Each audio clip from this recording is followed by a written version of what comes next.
Yeah.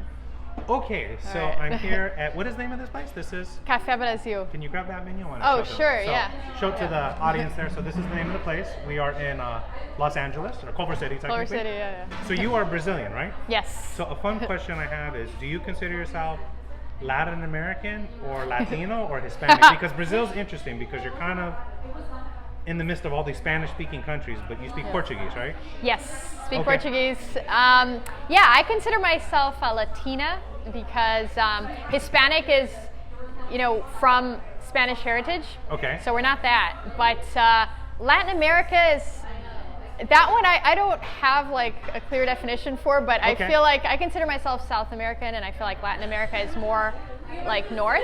Okay. Yeah. Okay. I might be off on that, but yeah. Can you understand Spanish? Yes. You can. So generally, Brazilians understand Spanish better than Spanish speakers understand Portuguese. Huh. Yeah, because Portuguese has more inflections and I think has like more influences from other languages than Spanish. Okay, here's what'll be fun for the audience. So I'll say in Spanish, Yeah. hello, I'm at this restaurant. So I'd say, hola, Yeah. estoy aquí en el Yeah. restaurante. Yeah. How would you say, hello, I'm at this restaurant? How would you say it in Portuguese? Oi, eu tô nesse restaurante. Yeah, yeah. See, I think it'd be easier for you to say what I said. Exactly. Yeah. I was like, yeah, no. All I understood was oi. Everything after that, I was like, I don't understand what you're saying. Okay, so Yeah. you're Latin American, right? Yeah. But you're not Hispanic. Yes. Interesting. Well, I think I'm Latin American, but I consider myself more South American than Latin Okay, American. South But yeah, American. the Latina for sure. Okay. Yeah. We were talking about it earlier. What's a phrase that you have? For example, Mexicans will say "Órale, güey." Cubans will say "Ya tú sabes." Yeah. Colombians will say "Sí, señor." So that I Yeah. kind of know base. So what's a phrase that you have that's just kind of cool for people to hear? What's a phrase you have in your culture? I just thought of one just right now. Fala sério. Fala sério? Yeah, it's like, come on, man, are you serious? Like, How do you say it? fala sério. Fala sério? Yeah. Okay, yeah, fala sério. Like Okay. when you don't believe what someone's saying. Like they're- that's like, come on, bro. Yeah. Okay, fala sério. Yeah. Oh. All right. So I'm gonna put that in my little vocabulary. Yeah, Fala you should. sério. Beautiful. So Yeah. what are okay? So let's talk about the drinks. Sure. You talk about what these are because again, I've never had Brazilian food, so this Yeah. is all new. Yeah. So explain kind of what these. We have these two drinks here for the audience Yeah. to see. So she had ordered these. So explain what these are, and we'll give it a sip. But yeah. So these are caipirinhas. So caipirinha is made with a type of Brazilian rum called cachaça, and they're not usually in these little wooden or coconut Coconuts. These are like coconuts. cups and these flowers, but it's just the way that they decorated it this time. But yeah, so basically the Brazilian rum, and traditionally it's in its original form, it's mashed with lime and sugar, like cane sugar. Okay. Is But that what then this is? Oh yeah. yeah, Sugar cane. and Okay. then they do different variations with different fruits, or Okay. they also do caipivódica, which is with vodka instead of the Brazilian rum. So yeah, Interesting. So what's the name of the drink again? caipirinha. Caipirinha? Caipirinha. Caipirinha. Yeah. Caipirinha. Okay. Yeah. So let me give it a shot. So this Yeah, is try a Brazilian. You just drink it as is? Do you supposed to Yeah. drink the fruit in it or no? No. Okay. There's chunks of fruit. Yeah. Oh, it's not. What do they put in it? Is this cucumber or Well- apple? Oh, it's apple or pear. Yeah, I haven't seen it with these chunks very often, so that's So interesting. for our You got audience it. there, you kind of can't see it because I tilted over, but there's literally chunks of pear in there. So it has you can taste the alcohol, but it was really good though. It's not like it's not like a heavy drink. The aftertaste of the pear makes it really like. It's kind of hard to explain, but I for sure. And you don't eat the flower, do you? That's just No, for decoration. I don't. It might be an edible flower, but I'm not sure. Okay. Better not to risk that. Yeah, the aftertaste is so yours it looks like pear, doesn't it? I think it I does think look those like are pears. Yeah. Very interesting. Yeah. So that's a popular Brazilian drink. Yes. Okay. Yeah. It's kind of like Mexicans, we have tequila. Right. Yeah. So this is your. Yeah. That's really good. I'm not gonna lie. Yeah. Okay. Glad you like it. Yeah. Yeah. So not all of this is like super typical. Right. Like your pasta dish, for example, that's not Brazilian. That's like more Italian, but Yeah. a lot of, like we were talking about earlier, Yeah. a lot of cultures share Yeah. things. I was at a Filipino market, Yeah. and their ice cream section was predominantly Korean. Oh wow. Yeah. And so a lot of cultures we kind of share. So I'll always laugh when someone's like, "Well, our culture is the first one who invented this," and you're like. Then you go back, you're like, well, no, you borrowed it. Yeah. We're so mixed up. Like, Yeah. everybody borrowed something from someone. That, like, For sure. it's hard for me to think you originated it. Right. Because, you know, when settlers came and there was integration, a lot of things got borrowed. Yeah. And so sometimes you don't really know what, you don't really know. Yeah. So let's talk about what is this called here? This is fried yuca, so that's Yuca. definitely Brazilian. Yeah. So what is this, like Parmesan cheese? Yeah, they sprinkle a little bit of Parmesan on top. Okay. And what is a yuca exactly? If you can explain it for our audience. Let's say someone doesn't know, like, what's a yuca? Yeah, How would you explain so it's a specific type of flour, the yuca flour. Okay. Yeah, so it's not made with wheat, so it's gluten free. Okay. It's more similar to like a cornmeal. Okay. Yeah. And so then they mash it and they fry it, and then they make these little croquette things, and they also make pão de queijo out of yuca, which is a cheese bread. This so is a cheese bread made from yuca? Yeah, and plus they mix it with cheese, so yeah. Interesting. Yeah. So the yuca's put in cheese bread? Yeah, so they start with the yuca flour, and then they'll mix cheese in there, and then they'll bake it and make it into a bread. What are so is yuca like a staple in the Brazilian diet? Yeah. Okay, so like I'm half Mexican, tortillas are like, Exactly. and like, you find a way to put a tortilla in like so many weird things, Yeah, right? yeah. Okay, so yuca's what's another thing that yuca's used for? Like, is there any other like popular dishes that yuca's used in? Yeah, for sure, like some cakes. Okay. Yeah. Okay. Yeah. Okay, so I know like the Filipinos, they have something called ube. It's a purple yam. Oh yeah. And they put it in their bread, their dessert. Yeah, dessert. Yeah. They put it in chips. It's like all these things. I didn't know purple yam could be put in ice cream. Yeah. But they use a yam in ice cream, so that's like their staple. Exactly. So yuca is the Brazilian staple. Yeah. Beautiful. Yeah. Yeah. We have collard greens, which is definitely a staple, and the way they kind of shred it, it's different than when you get collard greens in the South. It's a lot thicker. I don't know if you've noticed that. These look very thin. Exactly. Yeah. Oh. So yeah. So for the audience there, these don't look so thick. Right. Like for example, like how blacks will make collard greens is they're thicker, and those look. So why is it thinner? Is that just the style? I think it is just the style. It's probably also the type of collard greens that grow down there. Because I know, for example, avocados in Brazil, they're so big and they have a sweeter flavor. So really? Yeah, so instead of like making guacamole like they do in Mexico, sure, they mix avocado with ice cream and it turns into a dessert. Ice cream with avocado? Yeah. What does that taste like? I've never heard of it. It's pretty amazing. So you put avocado in the ice cream. Does it make it more creamy? Or yeah, creamy. Yeah. But it's a delicious dessert. It really is. Yeah, it's interesting because there's certain, what I'm learning with just the different cultures, there's certain things I would never associate with a dessert. Yeah, like, exactly. Would you ever associate beans as a dessert? I mean, I didn't used to, but then I started seeing all the red bean stuff, and I was like, okay, I've never really, because avocado I think of in a sandwich or a salad, not in ice cream. Well, before I moved to the U.S., I thought cheesecake was the strangest thing to me. Like cheesecake, really? Yeah, because like how could that be a cake if it's made of cheese? Like I don't get it, Oh, okay. Yeah. I have a friend. He doesn't eat. He won't eat anything from a pig, like so no ham or pork. Okay. And he asked me one day because we were out with a group of friends, and they were eating hamburgers, and he said, he says, Romero, I thought that we didn't eat pigs. I was like, we don't. He said, so then why are we eating hamburgers? Yeah. Was it the group? Oh, okay. And I said, no, it's called a hamburger with beef. And he said, so why is it not a beef burger? Oh, it's true. And I said, I never thought of it, but it's not ham, it's That's beef. Funny, he says, I was so confused because why are they ordering a ham? Because if you order something that's a chicken burger, you wouldn't assume it's turkey, right? You would think it's... Right. So another fun one, I took a friend of mine to Six Flags. She's from Russia. Okay. And she had this concerned look, and she's like, I guess I can't ride rides in the next 10 years. I said, what do you mean? She says, well, it says you have to be 36 and under cannot get on this ride.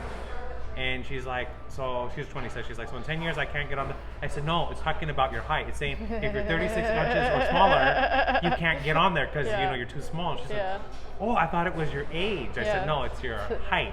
And so sometimes it's interesting. So as I could see why you thought a cheesecake was like, why is that in? Yeah. Okay, very interesting. Okay, so those are the interesting things. So how long have you been in the U.S.? I've lived in the U.S. For 20 years. 20 years, okay. Yeah. What's the biggest difference, if you remember, between life here versus life? Because what part of Brazil are you from? I'm from Rio. Okay, Rio. What's the biggest difference? Is it like how people are? Because like I know when I go to Spanish countries, people seem to be friendlier. Yeah, you can almost go out on the street and make random friends, and that night you're invited to a party. Here it's like you might say hello to someone and they might genuinely ignore you. Yeah. But over there, like you go and you can make friends within like a day. And within a day, you're going to events and parties. And is Brazil like that too? It is like that. Okay.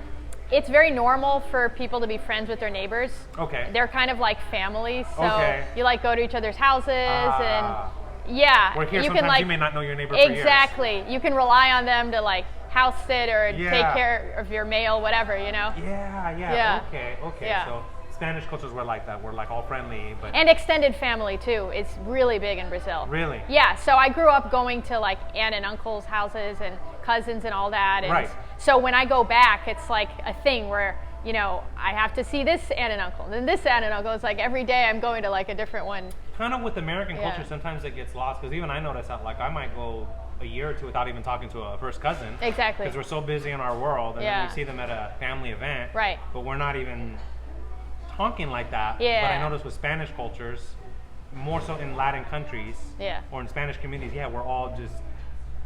It's just a different vibe. It's very different. Much more tight knit. Yeah. Whereas here it's kind of like you may not even know your neighbors.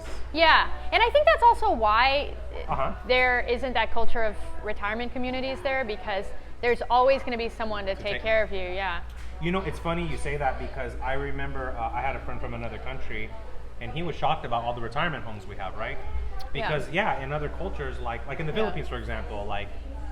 They're technically, they're not a first world country. I don't know what they're considered, but they don't have as much wealth as you're going to find here in the States. Yeah. But you don't have all these senior homes. Right. Because their relatives, their cousins, they all take care of each other. So grandma's not left at a home where the kids see her once a month. Yeah. But here in America, it's a very common thing. I mean, just on the way here, I saw a retirement home. Yeah. And it's like, but in other cultures, like, they don't exist. Yeah. And I asked, so my friend, his dad has long-term care, so he has like nurses coming in. So I asked him, would you, I think it was actually because this other friend of mine had this book of questions, and one of the questions was, would you take care of your parents if they got ill? It's supposed to be like philosophical questions to kind of spark discussion. Yeah. So I was talking to him about that because of his dad, and he was like, well, I don't even know how I would do that in LA because I would have to stop working. So this kind of mentality of like work first here is different than in Brazil or, Yeah, it's so funny because when I went to Mexico, I went with one of my guys who worked with me, and I remember when I went this one particular time, it was so interesting because I didn't feel that vibe of work first. Here you come to LA, especially LA, everything is work. And people love to brag about their work. But over there, nobody cares. Yeah, nobody cares. Do you have a good time? Do you like to go out? Who are you dating? Nobody cared about, like when I was there, I don't think I had one lady that I met or guy asked, what do you do for work? Nobody cared. They're like, do you want to come to this event? Yeah. Here you come and the first thing is, what do you do for work?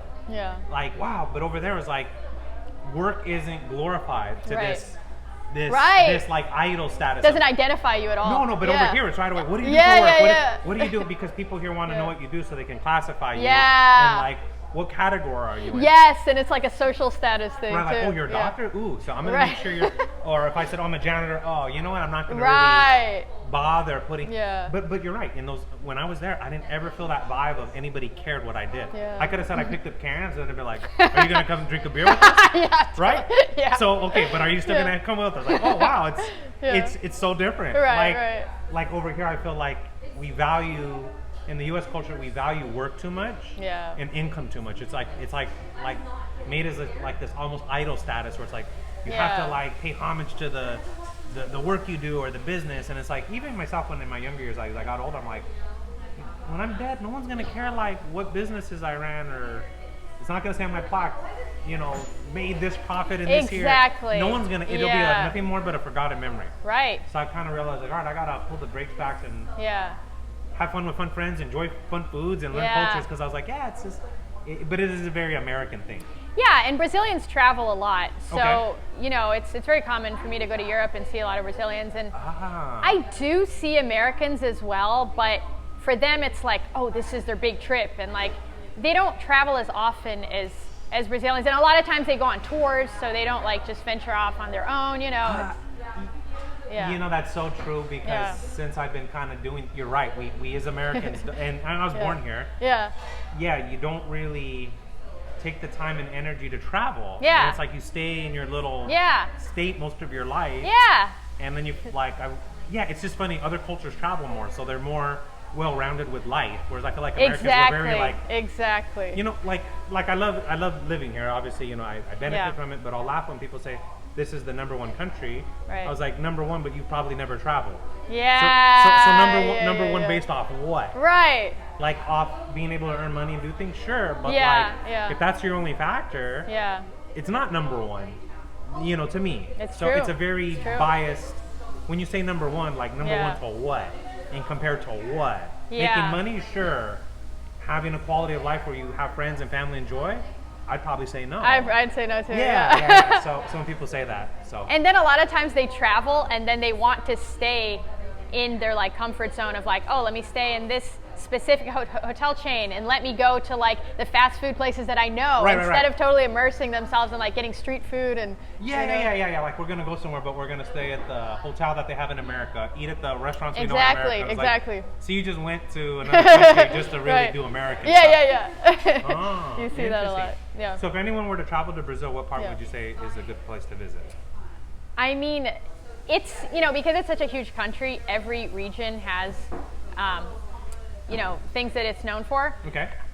I mean, I'm biased because I'm from Rio. I think that Rio has a bit of everything. It has a strong Brazilian flavor, but it's also a big city, so you can do a lot. And there's the beach, so there's a strong beach culture. So it's a really fun place because of that. It's just a nice place, I think, to land, and then from there, it depends on how much time you have, because like I said, the country's really big. You're going to have to fly a bunch of different places. So, and also what you're interested in, like if you want to experience the Amazon, for example, I mean, some people don't want to go to the jungle, so it's like not, there's actually the largest rainforest, I think, in the world is in Rio. So you could, so you could see that without like full on doing the Amazon thing. But yeah, I would say the Amazon would be a huge highlight. If you're an island person, I'm an island person. So there's this beautiful island in the northeast, and it's called Fernando de Noronha, and they limit actually like how many people a day can go in. You have to pay a tax every day that you're there. Wow. Yeah, so it's very exclusive and very protected. So a lot of wildlife there? Yeah. Okay. It's kind of like the Brazilian Galapagos, I guess. Okay. Yeah. So that would be fun. Yeah. Maybe I'll have to do a trip to Brazil. Yeah. And then, you know, there's this place that's really known for sand dunes. There's this, when's the last time you were in Brazil? I actually just went this year because before that I hadn't gone for 5 years because of COVID. So it was kind of a culture shock actually, because I had never been away from Brazil for that long. I was going almost every year ever since I moved here. So yeah, it was very interesting to be away from my family for that long. What kind of dance styles do Brazilians have? Because like, you know, Latins we have salsa, but what do you have that's known for? We know Brazilian Jiu-Jitsu is the fighting style. Yes. But what do you have for dances? So samba is probably the most famous samba. So it's S-A-M-B-A. Samba. Okay. Yeah. Okay. So that's what people dance in Carnival. So Carnival, you know about that parade. Yeah. So yeah. Okay. Yeah, and it's cool because they dress up and they have like the that's where they wear the flowers and all that. Yeah. Okay, I've seen that. Okay. Yeah. In the Northeast, they have this one called forró. It's kind of more of like a street thing. Yeah. They have like some ones that originated from Africa. It's like they're African influenced. Okay. African descent. Yeah. And then, I'd have to think about like the full-on list, you know. But yeah, obviously bossa nova is, you know, the most famous style of music that influenced other parts of the world, you know. Okay. So, but that's more of a style of music. It's not really a dance. Yeah. So. Cool. Yeah. All right. Well, Yeah. thank you for the fast. We'll enjoy the meal, and then I'll Yeah. bring you back when we're done. That was really good. There you go. That was a good 20 minutes.